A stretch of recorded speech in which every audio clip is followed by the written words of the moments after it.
Hello, internet. Oh, sorry. I'm just going to post. Fuck it. They'll find it. That's a bad word. Yeah, it is. Sorry if you have young family members watching this. For episode 129 of Outrage Factory, we have Emilio Chagolla. That's it. I'm so good at last names. I never get them wrong. You're our first American guest. Yeah. Probably our most right-wing guest, I'm just going to say. Although I'll probably be the most right wing you ever have. Yeah, but I don't think we've ever even talked about it, because mostly we just make dick jokes and talk about what people are mad about online. And that shouldn't come up. Yeah. And I wanted to have you on just, I don't know, because you're pretty much the only guy I've talked to who was in the military, and you were in the military for 10 years. Yeah. And okay, let me see if I get this all right. You had 4 deployments? Well, 4. So technically 5, but I don't count the 5th one as a deployment because it was only 6 months in Syria. But I mean, I'd count that. I've never gone 6 months to Syria. Only 6 months in Syria. It's like a war-torn country. I had to put a 9-inch needle in my heart in Syria. Why? Because we got hit with a chlorine bomb. What? Wait, what was in this 9-inch needle? So it's a mixture of adrenaline and like 3 or 4 different amino acids. Yeah. And what it does is, so like a chlorine bomb, when it hits your system, it attacks your nervous system first. It shuts down your nervous system. It deadens all your nerves. Yeah. And then out of nowhere, it activates all of them at once. So it makes you spasm and shake to the point where either you snap your neck or you snap your spine. So to fight that, you have to use a needle. They give you a syringe in your med pack. Yeah. You find a little place like right above your heart. Yeah. On your Kevlar. Yeah. And you find a wall. You line it up. Shove yourself against the wall. The needle goes through your chest plate, like your actual like armor, and then goes into your actual breastplate of your bone, into your heart, injects the adrenaline, which keeps your heart pumping, and all the different aminos, which then fights all the chemical and keeps you alive. Dude, this is already the most extreme this podcast has ever been. And I got to say, I probably wouldn't count that either. I mean, there's only 6 months. I would definitely count that. And I'm just going to say I'm almost terrified to hear what happened to your other 4 tours if you're not counting this one where you well, I mean, there was have to smash yourself. What? The awesome car bomb. Yeah. Which melted my face. That was awesome. Damn. I really appreciated that happening. That was in Teleskov, Iraq. Was that like an IED? No, it was a car bomb. Like they had 6 cars on the road, 3 on each side. Yeah. And they knew, I don't know how they knew, but they knew we were coming in. So our vehicles the vehicles we use, which is this vehicle right here, it's a Striker. Okay. It's a big ass vehicle. It's huge. Hey, I don't want to sound disrespectful, but did you get that tattooed so that you wouldn't lose it? Yeah, pretty much. You're like, I don't know where my tank is. You just like look at your elbow. You're like, oh, there it is. There's that one over there. You know, you could just write the license plate on the back of your hand, right? Well, I was gonna put it under it. Oh, okay. So I think I just pissed off all of your army buddies. I'm sorry. So they wouldn't fit into the town gates. Yeah. So we had to park them outside and go on foot. Okay. Which they knew. Like they're not. So people in Iraq, they're stupid, but they're not stupid. If that makes any sense. Like. Yeah. Like intelligence-wise, they're dumb. Dumb as hell. Okay, I don't think we should say that, but yeah. Well, I guess. Let's say they were. Well, yeah. Okay. Military-wise. Military-wise. Okay. Tactically, they're uneducated. They are challenged. They are military-wise. They're challenged. They are. Mm-hmm. Like they rely more on guerrilla warfare than anything. All right. It's all about the surprise because they know in open combat. Like, I don't want to boast because I'm an American, but like as far as the U.S. military as a whole goes, in open combat, we can't be touched. Like we can't. We have superior air, we have superior naval, and our ground forces have been trained so much better. Like there was a general that gave a speech, and he said, "If the U.S. doesn't want war, we don't want war. But if you do want war, what I can promise you is somebody else will raise your sons and daughters." And that's extremely true, because we have just our military has been so advanced and so trained, like it's hard for us to be beat. Like in open warfare, it's hard for us to be beat. Yeah, I mean, they don't call you the world police because you don't have the best army. Right, so it's like, as far as, and I'm not trying to rag on anybody else in the military, I helped train that. Like, one of my deployments, my job was to train the Iraqi armed forces. Okay. Like, they're not bad soldiers. They're just uneducated as far as warfare goes. Yeah. They don't know what they're doing because they've never really had a war. Like, Okay. the wars that they've had are biblical times. Yeah. The Middle East, that's all in the Bible. Okay. They didn't have airstrikes. Moses didn't call in an AC-130. That's not what happened. Yeah, that's true. So as far as military-wise, like the Middle East, their military is Stone Age compared to ours. Yeah. A lot of their stuff is rudimentary. It's all backyard built. Their explosives are homemade. They don't have. Well, they're IEDs, right? Like everything they have is homemade. Yeah. So they had, back to topic anyways. So they had 6 cars, 3 cars on each side of the road. Yeah. They were all filled with their own explosives. They knew we couldn't get our vehicles in, so they had it planned. I don't know how they knew we were coming, but they knew. So we're walking in. We get about to the middle car or so, and whoever it was, they triggered them. Luckily for us, with them being the Stone Age, only one side of the street worked, our left-hand side. So those 3 cars blew up, which is why the left side of my face got what it got. Ah. The right-hand side never blew up. Okay. Only the left-hand side, because they didn't know what they were doing. They're not all that educated in explosives, which they really are, because like they have some crazy explosives over there. Like they do. Like if you see a Mountain Dew bottle in the street, you leave it alone because it's probably a bomb. Oh, okay. Like, as crazy as that sounds, yeah, anything that is not a rock or soil, yeah, probably gonna blow up. I mean, here, if you see a Mountain Dew bottle in the street, you leave it alone because it's probably filled with piss. So you should just never ever touch a Mountain Dew bottle. Is what It's not gonna blow up on you though. But yeah, that's true. I mean, one is definitely worse than the other. Yeah, definitely. So the ones on our left-hand side, those blew up. Yeah. It melted my Kevlar helmet, melted to my face. Jesus. It blasted me to the right. I bounced off the car to my right-hand side. I bounced off the hood. Yeah. I went through a brick wall into a butcher shop. Oh, my God. I don't know how long I was out. I woke up. I found my weapon. I kind of tried to fix my helmet, but it was stuck because it was melted right here. So I left it alone. Yeah. Found my guys. We all reconvened. We all, we rallied up. Mm-hmm. We kept pushing in. We fought for 8 hours. 8 hours? 8 hours, yeah. Because to pause that story for a second. Yeah. So I was 19 Delta. 19 Delta in our U.S. Army. It's Cav Scout, the cavalry. Yeah. Keyword being scout. Our job was to be between 80 and 100 miles ahead of the rest of the army. Okay. We're by ourselves. We're alone. Yeah. We're always we're scouts. Like that's what a scout is. You scout ahead. Okay. So we watch a town. Yeah. We tell them, hey, this is who's coming in and out.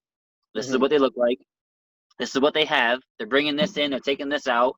They're bringing these people in. They're taking these people out. Yeah. We just observe and report. Like basically, we're supposed to be like mall security guards. That's what we're supposed to be. Yeah. Okay. Unfortunately, there's not a general in the army that knows how to use a scout. Nobody knows how to use them. So. Okay. Are you gonna get in trouble for saying that, or no? Well, I guess you're not. They can go fuck themselves. Sorry, I don't want to derail the story or anything, but like you spent 10 years in the military and you've been out for what, 3 years?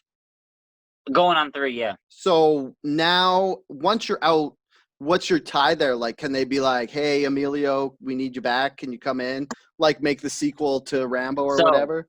So they have exactly 12 months from the time that you get your discharge papers. Yeah. So for me, even though it's been 3 years, December 22nd at 12:21 p.m. That's when I got out. Yeah. They had exactly 1 year until the next year, December 22nd at 12:21 p.m. to call me back. After that 1 year, I'm done. They can go fuck themselves. So you can never. Well, they can't call you back now, but I can go back voluntarily. Oh, they cannot call me back. Okay. So this, do you love explaining all this stuff to like someone who has no idea how it I do works? actually, because like a lot of people assume that like, so when you think of the U.S. Army, Yeah. you think of like you think of like the infantry, Hmm. where they go in and they fuck shit up and then they go home. Yeah. That's what everybody thinks of when I think of the U.S. Army, because that's what the movies show. It's always the infantry. They're always out there tearing shit up, killing everybody, and going home. And Hmm. they're always like fucked up with PTSD, blah blah blah. Yeah. That's what everybody assumes that the army is. And what people don't understand is that there's like over 300 jobs in the army. Like there's a lot of jobs, Yeah. and there's only two. There are two jobs that are combat related. That's it. Yeah.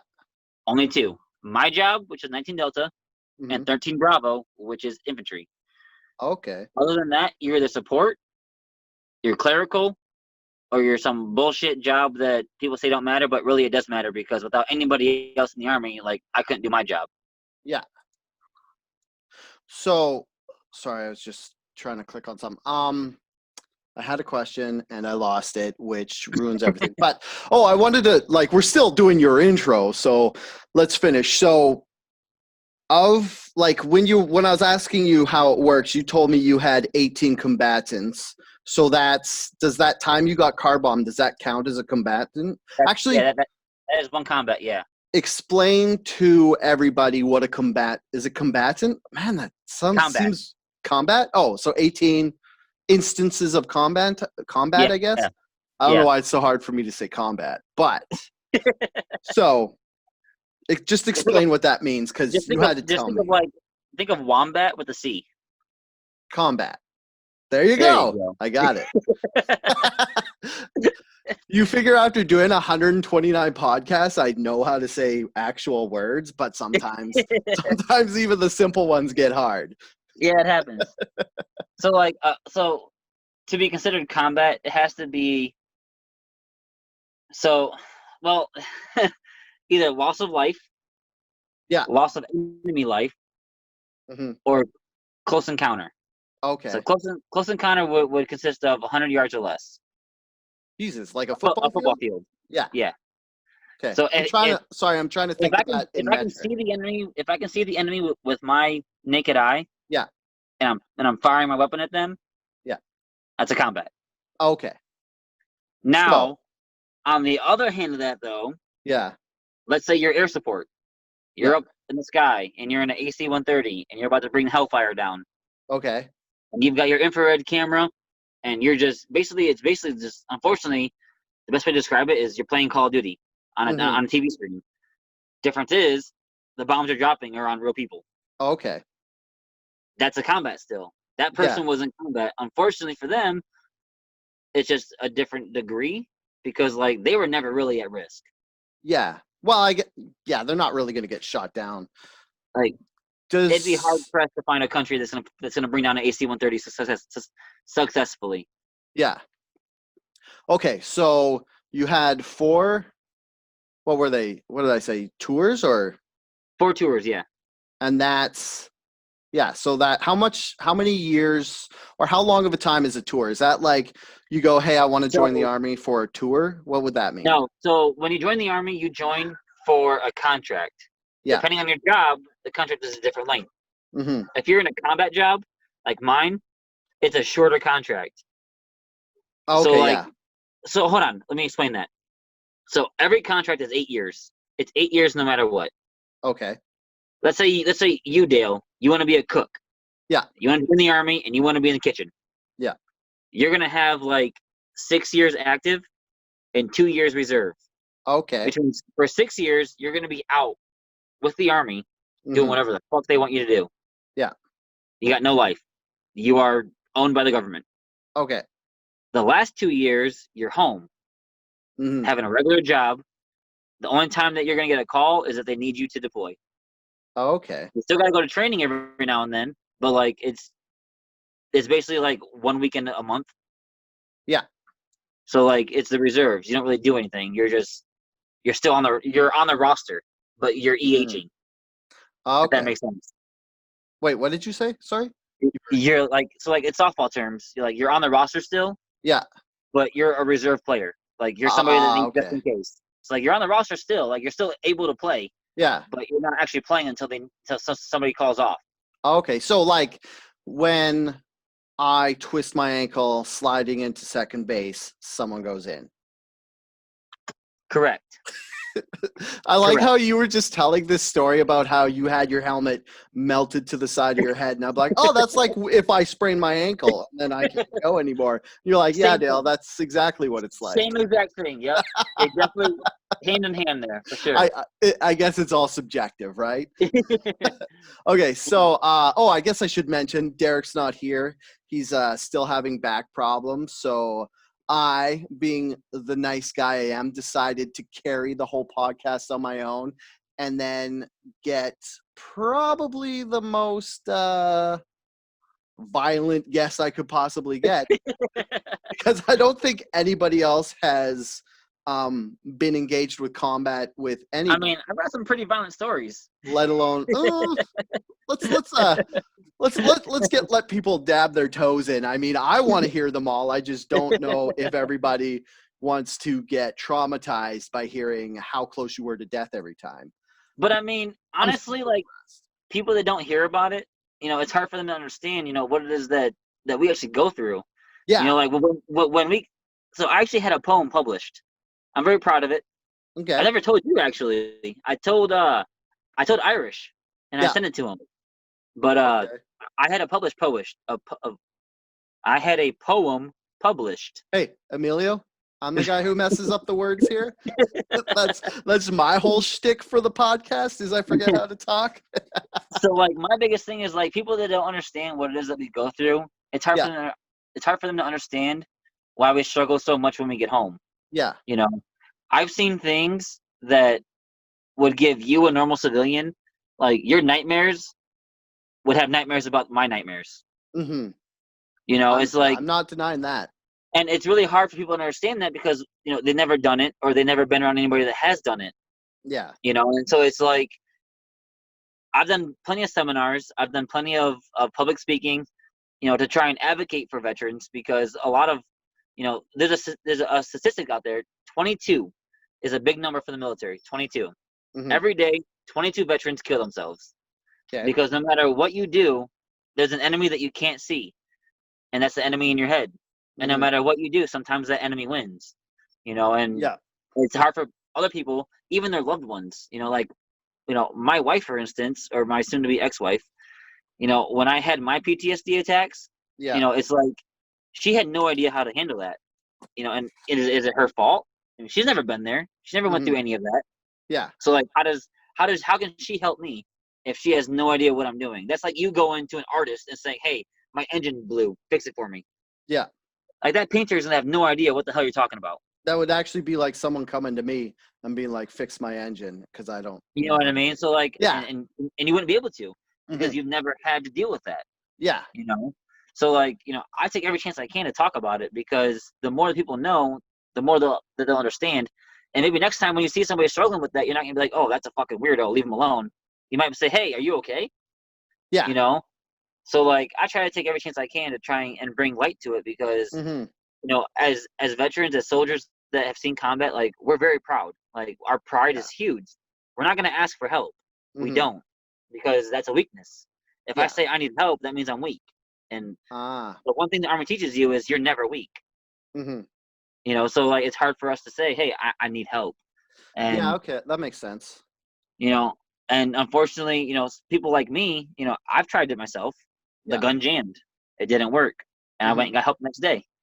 So thankfully for me, it didn't work out, but there's also 22 people per day that they lose that fight. So I try to talk about it as much as I can because, knowledge is power. Mm-hmm. Yeah, that's true. Wow. So that's so hard to follow, man. I'm sorry. I'm not trying to be glib or anything at your obvious pain or your trauma that you've suffered in the past, but are you in a better place now, I'm guessing, since you're talking to me? And oh, definitely. It's like, things happen, but you are who you are based on how you react to it. Yeah, that's good. So yeah, life, like I'm life is all about reaction. You can't dictate what happens, but you can dictate how you respond to it. That's great. Yeah, that's a really good way to look at it. So now that we talked pretty much the most seriously we've ever talked on this podcast, do you want to talk about what people are mad about on the internet? Or Well, that's a like, big subject. I almost feel bad trying to go back to what we usually talk about, but yeah. So the reason I wanted to have you on the podcast mostly is because obviously you've served in the military. You're right wing, which is fine. We don't try to shame anybody on this podcast, at least for if they're right wing or left wing. So it'd be nice to just get like someone with your viewpoint and your experience with your kind of opinions on what's going on with stuff. So I sent you the list of all the things that we were going to talk about. Oh, I want to talk about masks because Yeah. Oh. what is your position on the masks right now? Like, So my biggest thing right now is like, in a way, I'm kind of like, just fucking wear it.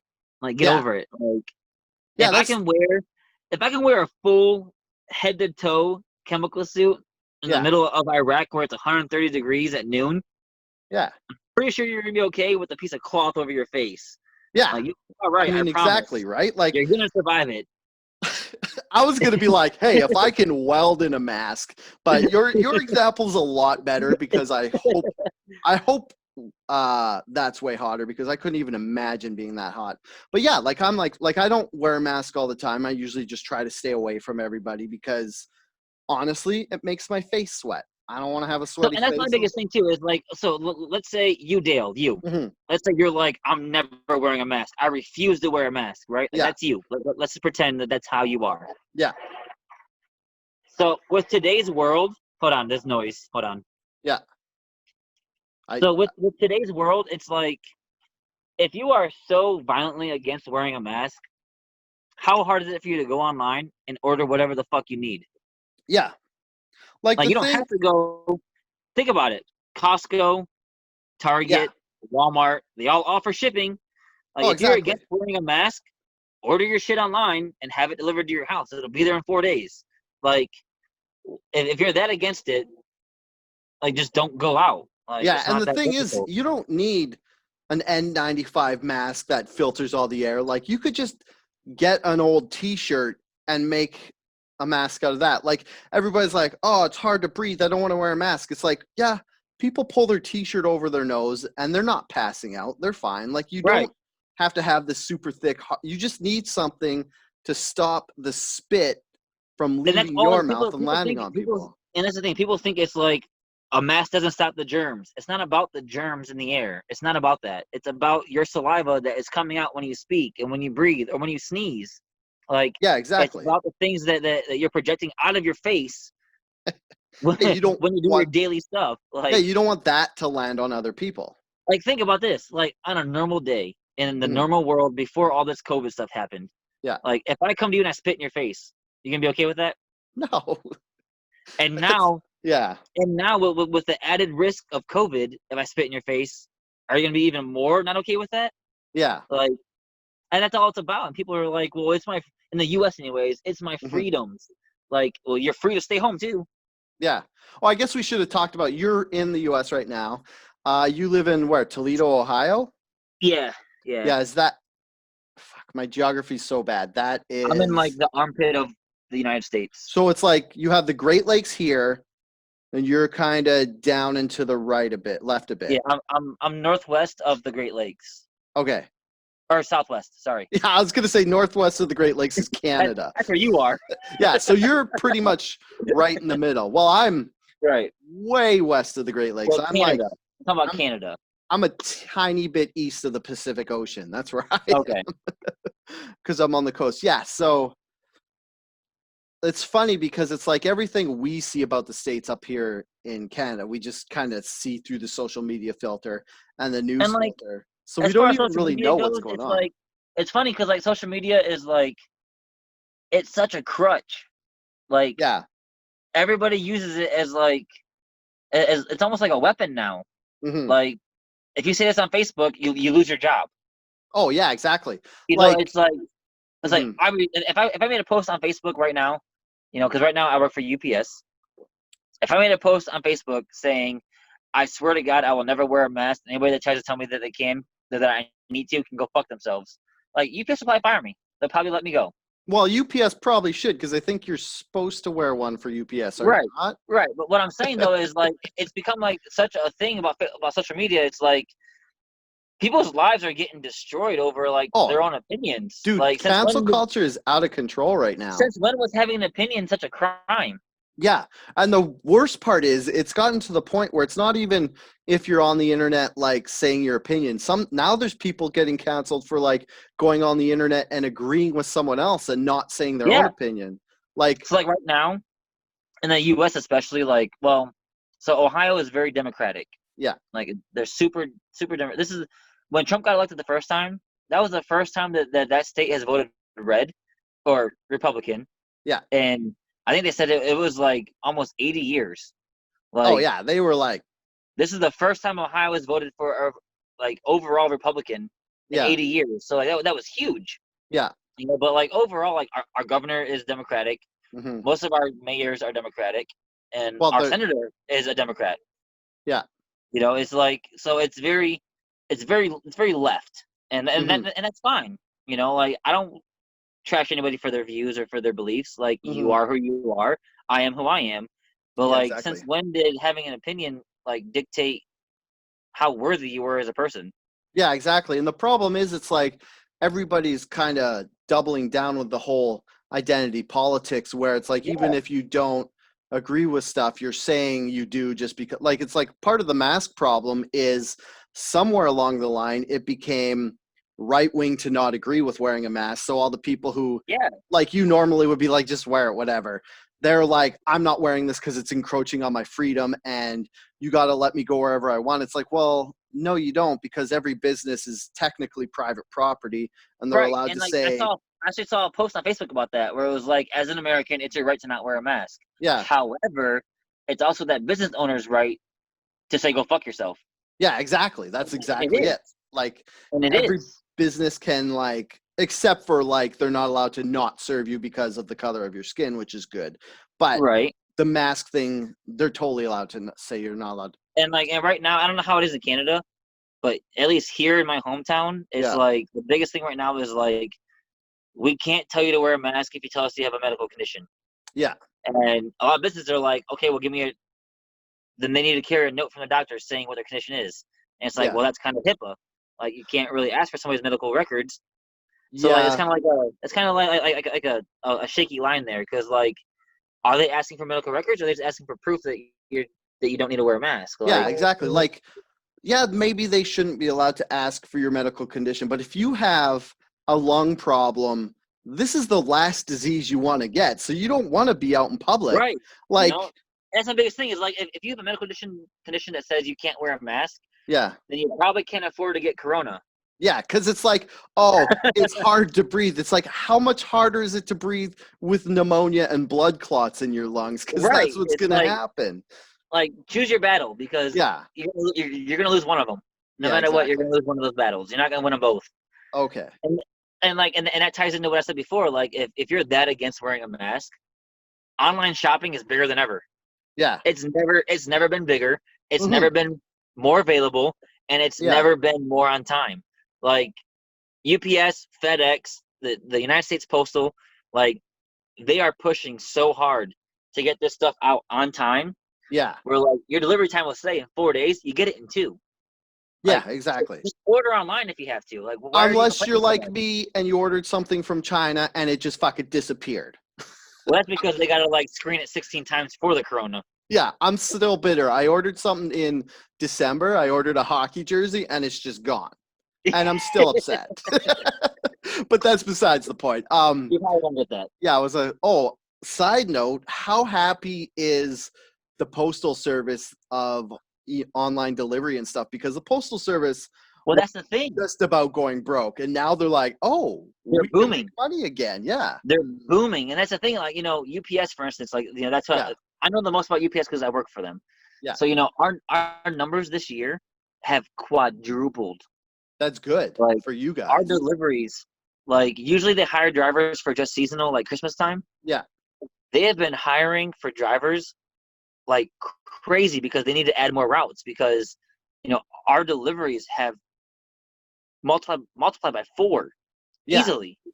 So So these businesses or these delivery companies like FedEx and UPS, Amazon themselves, like they're making buku bucks right now because it's did you just say buku people are bucks? relying on it. Yeah, like people are relying on this delivery, and they're Yeah. making crazy money. Sorry, I didn't mean to derail you. I just love hearing like other people's dialects. Like you're halfway across the continent, and because like I've never heard anybody say buku for a lot here, but it's funny. I wanted to ask you because you say you work for UPS, but I told everybody you owned a strip club to make you sound super interesting. I do. Is that closed down now because of COVID? It was, but we're open. But Okay. Ohio governor is going to close everything down bar-wise, and since I have a bar in my strip club, it's technically a Yeah. bar, so we're probably going to get shut down again. Okay, I don't want to like derail further, but I want to know what it's like to run a strip club because It's like a giant adult daycare. So the proper term, exotic dancers. okay, let's tiptoe here because I'm usually the one who gets in trouble for upsetting the female listeners, so I don't want to say like that. Well, let's basically say it. Like a lot of women who choose to be strippers as a career have some baggage. So A lot of it. All right. So dealing with that baggage as an employer is an additional difficulty to HR management. How about that? That's extremely true. That's got to be close to not offensive. That's as easy as you can get. Yeah. Okay. So other than that, like, is it just like dealing with pervs 24/7? Because I've been to a strip club and I don't like being too close to the other people who join strip clubs because I'm not afraid to say it. Like, I'll go look at naked women, but I don't really want to talk to any of the other guys that are there. So the biggest problem we have is people that want to go get private dances. They tend to drop pants, and that's not okay. What? Really? Yeah. And wow. I'm not sure I thought why, you were going to say they try to touch them. I didn't know they like drop their pants. And yeah, and it's pretty common to know like there's cameras in the club. Yeah. Because like we got to battle prostitution.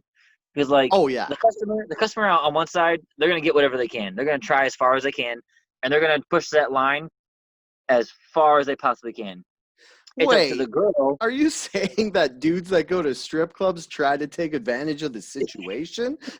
I would never say that. Yeah. But it's up to the girl to not stop it, but to steer it in a different direction. So like I try to like teach our girls like if a guy is it's like okay, I don't know how it is in Canada, but here in the US, like you're allowed to touch and feel whatever, Oh, what? But your hands can't go inside clothing.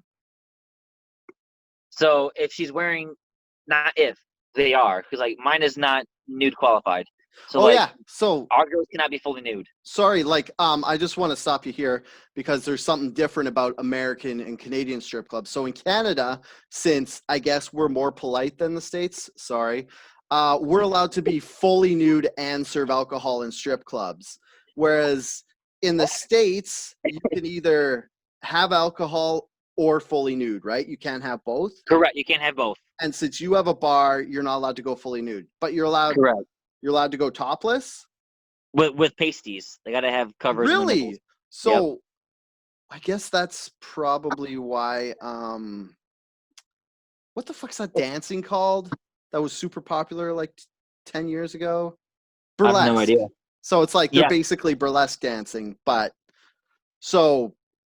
I mean, that's a different level. Okay. So, so when a girl takes a guy back to the champagne room, yes, champagne room, Does she have to wear a top, or is she allowed to go in pasties? In pasties. So But she has to keep her thong has to stay on. Yeah. So he's allowed to touch her breasts? Yep. But he can't stick his hand into her thong. Correct. This is crazy. And if he's like groping, yeah, they can't stay there for too long. He has to move his hands to like her thighs or her side or her butt. Yeah. And then he can go back to the boobs then. But he can't just focus on one area for too long. Otherwise it becomes it's technically a sexual favor then. And that's not so the girl's job is to like, we're trying to teach him like, hey, count in your head. After 7 seconds, move his hands. Okay. Like, don't like smack him away, but like grab his hand and like slide it down your body so that he moves your hips or whatever. So is it awkward for you to be standing in this room with a stopwatch watching what's going on with these girls and these guys? Be like, oh, you're at 6.5, sir. Please move on. So we have, what I do anyways is I have an employee. Yeah. Now where the room is, they have a TV screen like under their desk. Yeah. And it has all the cameras for each room. Okay. His job is to collect the money for the dances. Okay. And to watch the cameras to make sure that like nobody's like lingering or trying to get more than what is legal. So let's say like he's watching a girl. Yeah. And he notices that this guy just keeps on staying in one spot on her body. Yeah. And he'll walk through, and what he'll do is, to be polite, you don't just burst into the room and say, hey, you're being a fucking perv. So, like, what we do... This is why you're a better strip club owner than me. I would just bust it and be like, hey, knock it off. Or I do like the dad at a sleepover. I just kick open the door and be like, quit screwing around. So what we do is we have him walk through. And he'll stop at the room. He'll knock on the wall and say, watch the hands, buddy, and keep walking. Oh, man. That way the customer knows that we're watching, but it's not intrusive to ruin his experience. Okay, that's a good way to handle it. And it's just like a little heads up to let them know, like, hey, we see that you're going a little too far. Yeah. Dial it back a little bit, but enjoy the rest of your time. Nice. That's good. That's because if we were to just burst in and ruin it, odds are that's his last song. He's not going to pay for another song. So money. You don't want to scare off the paying customers. I get it. Correct. Because if the girls aren't making money, I'm not making money. Yeah. All right. So I try to make sure that we do things in a way that keeps him and the girl comfortable and legal. On that note, what do you think of Trump and these Goya beans? That's a pretty good segue. I mean, so look, I'm gonna say this about Trump. Yeah, they could say that Trump was found with like 15 hookers doing cocaine, and I'm still gonna vote for him. Yeah, because you're Republican, right? So not only that, but because of the other options that are available. Yeah. So I just want to put this out because one of the reasons I wanted to talk to you on the podcast is because you're a Trump guy, and whether I agree with that or not, that's fine. But you're also like a lot of what we see up in Canada is everybody who likes Trump, they just play them off as crazy people who don't know what's going on. But do that because Trump is such a demon and such a devil, and he's just such a bad guy and blah, blah, blah, blah, blah. Mm-hmm. But like, it's funny because African American unemployment never been lower. Yeah. Income in low income communities has never been higher. Man, Derek is gonna be pissed he missed this chance to fight against. And it's like, I get that. Like, what I love about the guy is like when he does his press conferences. Yeah. He's super blunt. Like, he doesn't give a shit what you think. Like, he's gonna let you know how he feels and what he's thinking. And unfortunately for America, we've never had a president since we've been alive. Yeah. That has been okay with just stating how he feels. It's always been like, okay, I need you to write me a speech and tell me how to say this in a way that won't piss anybody off. Yeah, like the biggest thing about Trump is he's easily the least presidential president, which is fine. Like, I like it. Like, for me, because basically Canada we're just reaping the benefits of living next to the police officer. Because if you live in a neighborhood and there's a police officer, yeah, you might get a stray egg that was thrown at the police officer's house, but nobody's going to break into your house because they know the police Right. officer's there. So it's like in Canada, our military basically doesn't have to be strong. We got you guys below us because nobody's going to come at Canada when the U.S. is right there. Right. So I've everybody's always like, oh, I can't believe Trump did this, Trump did that. And I'm like, I mean, I'm glad he did. Like all this stuff he's doing with the WHO, like, I get why he wanted to back out. Like there is a lot of iffy stuff between them and China where like they refused to say all this. They didn't say all the stuff about coronavirus when it started because China told them not to. And you're like, ooh, that's kind of weird.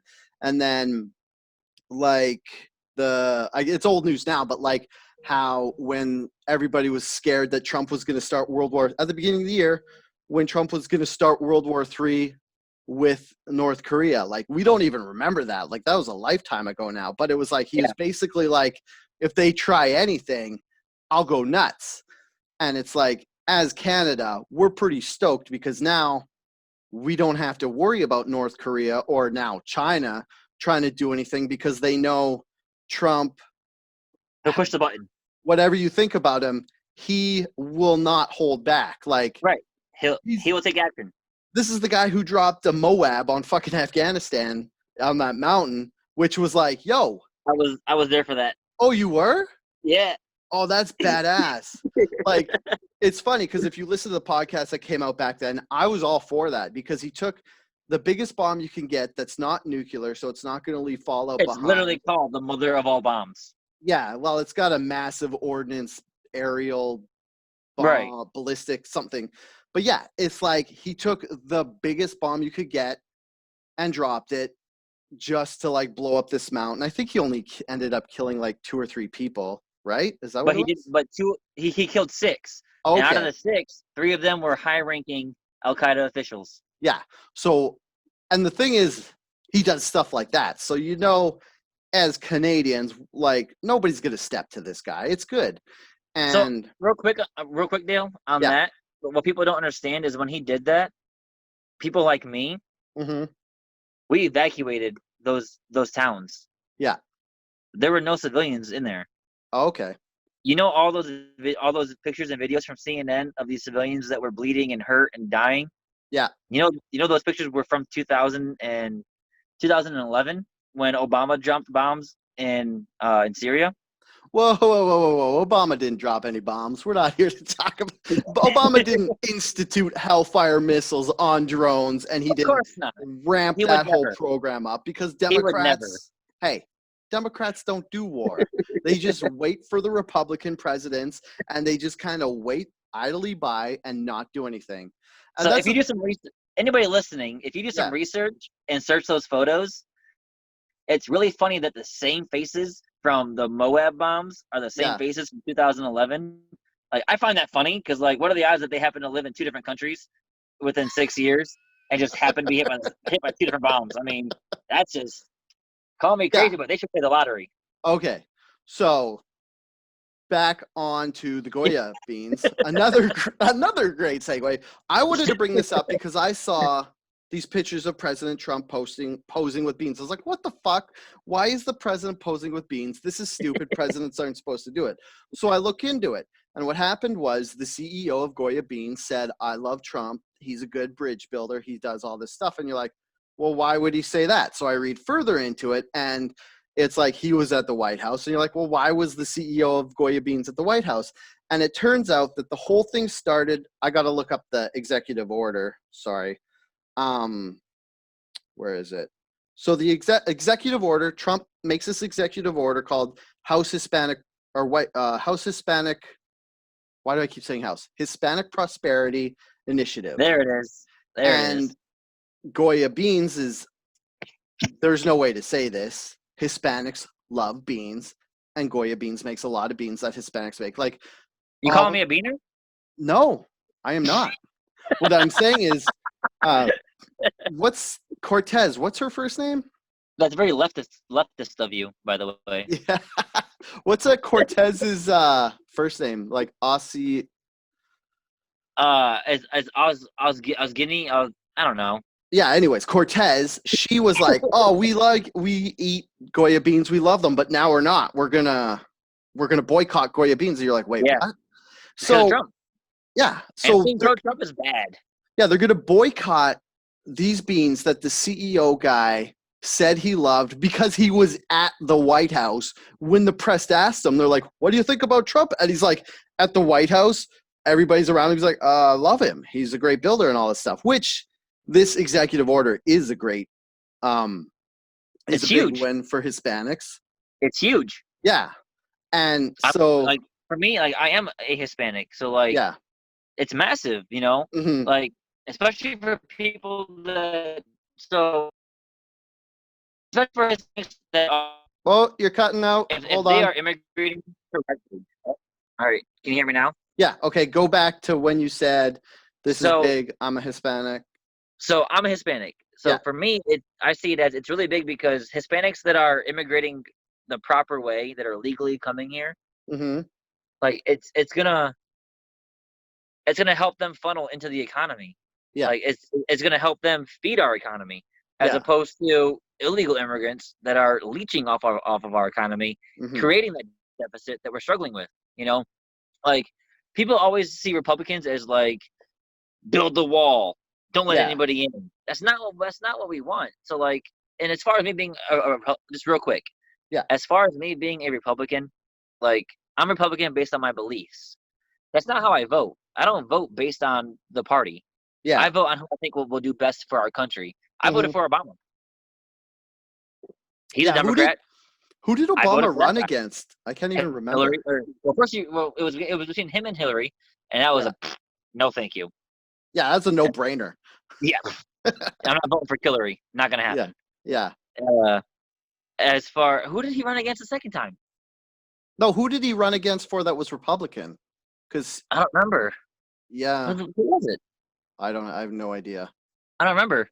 Was it Mitt The Romney? the first one was Mitt Romney. The Okay. first one was. Yeah. I don't remember the second. I don't remember the second one. But Yeah. I voted for Obama based on what I thought he would do for the country. Yeah. You know, now my beliefs, on the other hand, you know, I believe what I believe. That's hmm how every human being is. You have your beliefs, you have your own virtues, you have your own opinions. That's going to be across the board, no matter where the hell you live. I don't care what country you're from. You're going to have your own beliefs, and so I identify as a Republican just on my beliefs. Yeah. My voting is not always going to be Republican. It's not. I Yeah. vote on based who I think would be the best person for the job, Yeah. whether that's going to be a Democrat or an independent. It doesn't Yeah. matter what their party is. I don't care about their party. I care about what they're offering. Yeah. I think my favorite thing to do right now is when people say that they're going to vote for, or they're like up here, we can't vote, but we all pick sides. And every Right. time someone's like, oh, blah, blah, blah, Trump's so bad, I love Biden. I'm like, oh, really? Do you want to see a video of Biden sniffing the hair of little children? And then they get so creeped out. I'm like, what is the DNC doing giving Or the whole, this I don't guy? know, like, Giselle fucking, what's her name is, Epstein, the Oh, woman. fuck. You know, That whole Epstein thing. I just wanna say real quick, Yeah.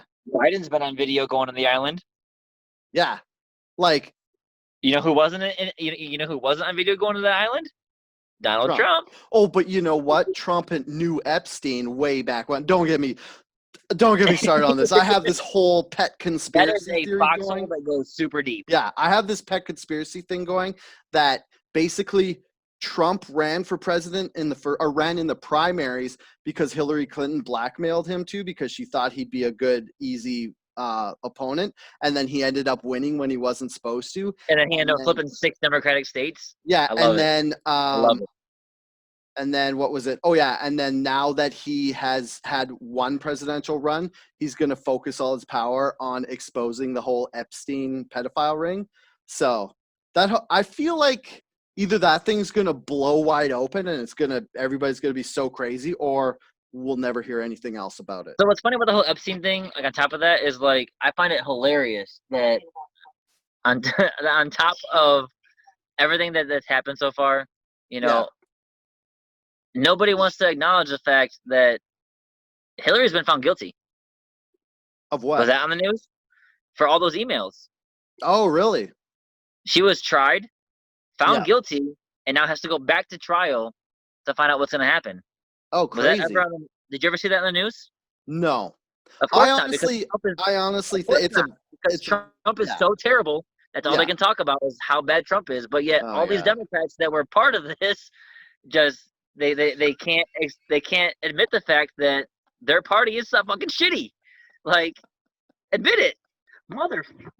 Is somebody pouring water on you? Yeah. Is that an anti-Trumper in your house? Yeah, she's anti-Trump apparently. I can't tell you being on the phone. We're supposed to be playing games. What was that? Water sometimes. I'm doing it live. Go away.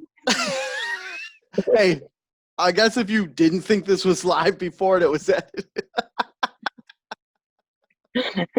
So we're at an hour now. Do you want to do rapid fire or do you want to go? Because we usually only talk for an hour. And since you're let's do this rapid fire and then we'll come back to this definitely another time if you want to have me back. Yeah, because you're getting after all this with water. at the end here. I'm very sorry. That's fine. It's not your fault. So last week we started doing this rapid fire thing with Pat because we ended up talking about sports for an hour. So the first rapid fire is WoW is like World of Warcraft is no longer making you pay $15 to change the gender of your playable character. Well, yeah, because it's 2020, you can be whatever you want. Yeah. My whole thing always was, why the fuck were you charging me $15 to change the gender of a character? That should have just been like, well, like the whole time. Think about this. Think about our Xbox friends. Snotty in every video game is a woman. Sorry? He's clearly a Snotty. He's a woman in every video game. But yet he's clearly a straight white male that is married with children. So, like, why are we charging this? Like, it's a fantasy world. Be what you want to be. You're allowed to be whatever you want. Okay, and then the second question is, how do you feel about all these videos about stuff being cake that they're cutting into? Like, I hate it so much. Because, first of all, if I see a gas tank sitting on my counter and somebody cuts into it and eats it, I'm going to throw it in their face. Yeah, like there's one of like the guy's hand. Like all this stuff looks so gross. Like if you didn't and it looks know, real. It looks like this cake art. Yeah, that's what it's cake art. I hate it. I'm against it. It's un-American because hey, it's un-Canadian too. It's very democratic. Okay. Okay. To any Democrats watching this, I'm sorry. That was not meant as offensive. I'm sorry. Here's a good one for you. This is usually a hot button topic for left versus right. The USA started doing executions again. So it depends on what it's for. So like, let's say, like here in Ohio, just recently there was a teacher that was found guilty of sexually abusing 28 children. 28. Kill that person. He got 8 years in prison for that. For me, this isn't politically correct, but I've always been just kill pedophiles. I don't care. That is so my thing on that is unconscionable act of crime. Anybody that gets 8 years for 28 cases of child molestation, that person should never breathe another breath of oxygen ever.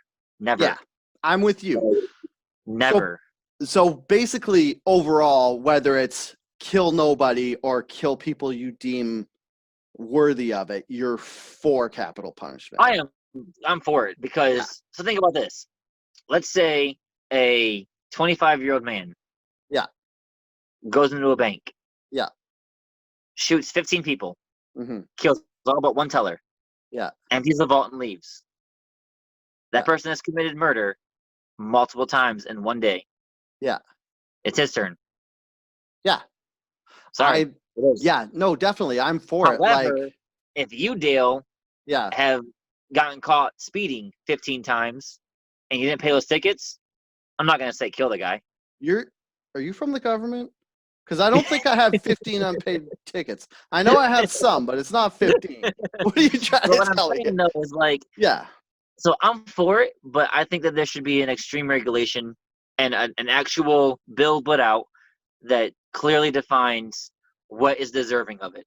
Yeah, Because I hate the fact that our government here in the U.S. is so tiptoed and it's so gray area on so many laws where like it might apply here but it might not apply there. Like no. So if it comes to execution, like that's somebody's life. No matter how you look at it, that's somebody's life. I don't care what they've done. I don't care how bad it was or how not bad it was. Like that's somebody's life that is at stake when it comes to capital punishment. Yeah. So there needs to be a clear and precise set of what is deserving of that, and it has to be descriptive. It has to be. I don't want any gray area because I don't ever want it to be to where like John Smith was found guilty of raping a woman, and then 10 years later, oh, it turns out it wasn't him, but he's dead already. So there needs to be an exact set, like whatever that defines what is deserving of it, because there should never be any second question on it. No second guessing. It should be like a heinous crime or a string of heinous crimes where there is no doubt that that's the person who it was, because that's right. Like, the main argument. Yeah, the main argument is you don't want to accidentally capital punish someone who is innocent. Which has happened before. It's happened. Yeah. And the other main argument is having capital punishment is actually more expensive than housing an inmate for the rest of their life because of all the appeals that you automatically have to give someone for capital punishment. And that's the thing. Change that. Why do they need? Why do they get an appeal? So if I go and I murder a family, and it is proven that it's me, why would I get an appeal? Yeah. Why? Yeah, I guess it's like get one. Kind of a catch-all so that you don't capital punish. And that's the thing is like, when our founding fathers set all this shit up, they had it set to where this is how it works, this is how it doesn't work. Follow these rules, go by them. Yeah. And now here we are a couple hundred years later, and it's like, oh well, maybe we can allow this. No, that's not what a law is. A law is not maybe. Yeah. A law is written to be followed by word. If they break that law, you punish them accordingly. Yeah. And that's how it should be. It needs to be that way. Otherwise, you get all this gray area, and now you got everybody's opinions, and suddenly everybody feels bad about something when they shouldn't. Okay, perfect. Next subject sorry, I just want to jump in because we're doing the rapid fire to wrap it up, and I keep dropping. Yeah, that wasn't very rapid. No, but it's fine. Capital punishment is a huge thing, and we should talk about. So Airbnb has now put a thing on their. Are you familiar with Airbnb? Yeah, I am. Okay, they put like a donation button for the Airbnb hosts on Airbnb, and they basically, rightfully so, just received all this flashback like, we don't care if you're going broke. You overextended yourself. You bought property just to put it on Airbnb, and now you're basically suffering the consequences of gaming the system. Right. So that's like me. I own one club. Yeah. I have one club. If I go buy 5 more buildings and they fail, do I deserve to be bought out? No. Was that my mistake or was that your mistake? Exactly. That's a very good way to put it. Yeah, so I don't think they're going to get many donations. Like, it's definitely not Dale's fault that I didn't know how to manage my money. Yeah. Last I checked, the name on my bank account was my name. Yeah. If I don't know how to manage that money, why is that anybody else's problem? Exactly. Okay, last subject. Nick Cannon recently got fired from CBS. He still has his job at NBC, I believe. Yeah. Like he got fired from hosting Wild 'N Out. Viacom. Yeah, Viacom kind of bent him over a little bit. Yeah. And my whole thing was I called it he got shit cannoned because that's my dad pun for the days. He got shit cannoned. But this thing he said, like, it's the same it's the same thing that Deshaun Jackson was referring to, like we talked about it last week, where there's this growing thing where you're seeing more and more people, I guess they're following, like I guess they were listening to Public Enemy again, and they heard that part where Mike D was talking about Farrakhan, and you should go listen to him. All right, let me ask you a question. Yeah? Let me ask a question. Now, I know we said we wouldn't bring it up, so I'm sorry in advance. No, don't! If this guy was not African-American, would it be news? No, because the whole point of it being news was he was saying African Americans were the first Jewish people. And it would be more news because, well, what he got fired for was he said a bunch of anti-Semitic stuff. Yeah, that's his fault. So if he wasn't African American, he would have got fired from everything. Right. Like NBC would have fired him too. So why isn't that okay that he got fired from where he got fired from? Oh, it is okay. I was just asking. What's the question?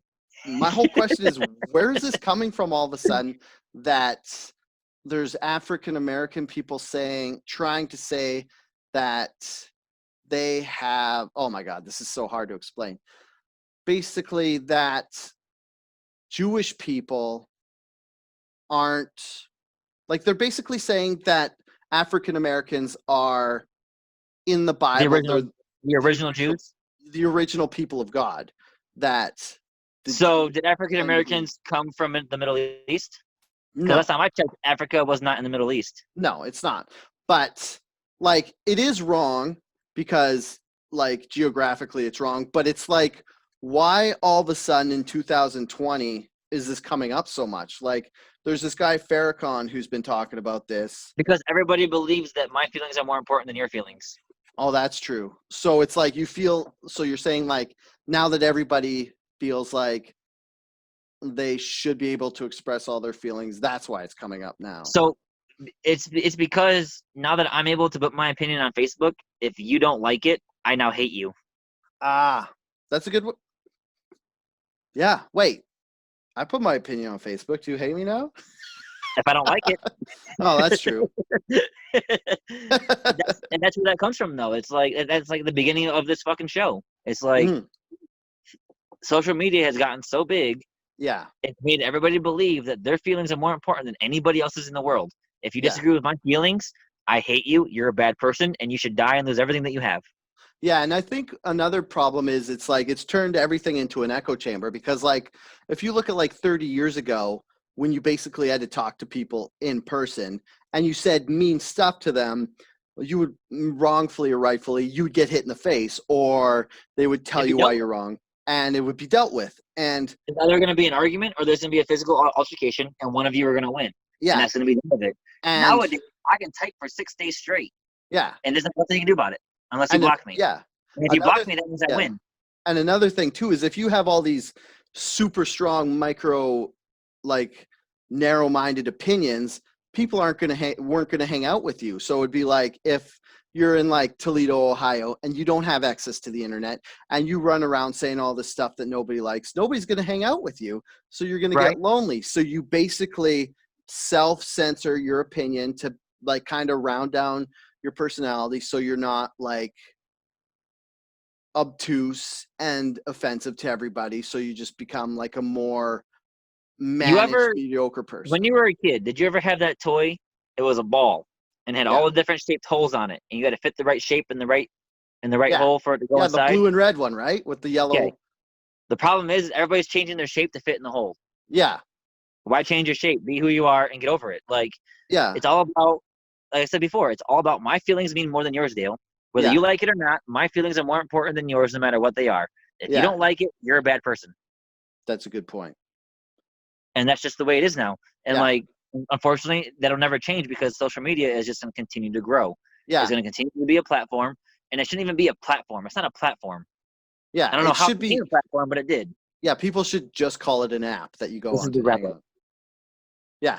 Yeah. I mean, that's good. We can end it there. Like it doesn't matter. Like, everybody's going to try and change their shape to try and fit in because if you're not cool on Facebook, you're not cool in real life, apparently. Yeah. I don't give a shit. You don't like me, you don't like me. I don't care. Like, people that watch this, they're going to be like, oh, this dude's a fucking douche. I probably am. Not. they watch me already, so they're like, I'm not cool on Facebook or real life, so don't worry about it. All right, let's wrap it up. Obviously, you have someone who wants to talk to you, so if you don't have Twitter, you just have Facebook.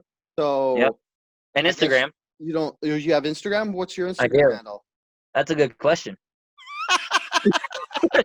All right, I think it's actually A_Pez_collector. It's my Xbox. It's my Xbox name with underscores. Oh yeah. Hey, I was worried I was going to keep calling you Pez because that's what I call you when we're playing video games on Xbox. So I managed to make it all the way through. All right. So you could And I find. can't mess your name up because your name is Dale on Xbox. So either way, I Yeah. still win. I'm not very creative. You can find me on Twitter at SuperDalebot. You can find the podcast Twitter, Outrage Fact Pod on Twitter. There's Outrage Fact Pod on Facebook. There's a Patreon that nobody pays to. So if you feel bad and you want to give me money for no reason, do that. Donate, people. Donate to this podcast so we can have more of them. Yeah, we could get $1 million and we could heal Derek's back so he doesn't have to miss any more podcasts. That's right, because I feel like there would have been some good conversation there. Yeah. And if I ever come back, I've got like 17 more stories. Yeah, we only talked about your one combat. There it is. You just wanted to talk about. Look at that! I had a knife on my arm. A knife? Yeah. It went in your arm, or there's a tattoo of a knife? I didn't see what happened. No, it went in my arm. Like a knife? Like how big was the knife? Tackled. It was about 9 inches, but so like I got tackled. Like that big? Yeah, it was big. Okay. So I got tackled. The guy went to stab my face. I went to go block it, and I missed, and it went into my arm. And I was like, well, I don't want him to have that knife back. So I shoved my arm up further to make it go deeper until it got stuck in my bone. Up. So in order to keep it in my arm so he couldn't pull it out, I made it get lodged into my bone, pulled it out of his hand, hugged him by the neck, pulled my sidearm, and shot him in the side of the face until my bullets ran out. All right. So thanks for joining us on the podcast. That was Emilio Chagolla. I forgot how to say your last name. How do you say it? Chagolla. Chagolla, who is the manliest man I've ever talked to, because he on purpose shoved his arm down on a knife further so that the guy couldn't pull the knife out. Personally, and then shot him in the face a bunch of times. 13. I hope I don't have to upbeat that story because that was pretty good. All right, now there's 16 left. Okay, we'll save the 16. So until next time, I'll see you guys later and stay angry. Take it easy, guys.